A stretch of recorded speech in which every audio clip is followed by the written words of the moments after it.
সাধারণত বিয়ের প্রস্তাব মানেই রোমান্টিক কোনো জায়গা, কিন্তু রাশিয়ার এক সাংবাদিক সেই চেনা ছক ভেঙে বেছে নিলেন একেবারে ভিন্ন মঞ্চ, প্রেসিডেন্ট ভ্লাদিমির পুতিনের লাইভ সংবাদ সম্মেলন।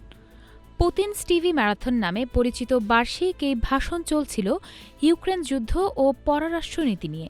হঠাৎই লাল বোটাই পরা সাংবাদিক কিরিল বাজানভ দাঁড়িয়ে পড়েন, হাতে পোস্টার, লেখা "আমি বিয়ে করতে চাই"। পুতিনের নজর কাটতে সময় লাগেনি। মাইক্রোফোন হাতে বাজানভ বলেন, "ওলেৎস্কা, তুমি কি আমায় বিয়ে করবে?" হল ভর্তি সাংবাদিকের হাততালিতেই মুহূর্তেই বদলে যায় পরিবেশ। এরপর জীবনের খরচ বেড়ে যাওয়া নিয়ে প্রশ্নও করেন তিনি, কিন্তু সবচেয়ে বড় উত্তরের জন্য অপেক্ষা করতে হয় আরও ১ ঘণ্টা। শেষ পর্যন্ত সুখবর আসে, ওলেৎস্কা হ্যাঁ বলেছেন। উচ্ছ্বাসে ফেটে পড়ে হল।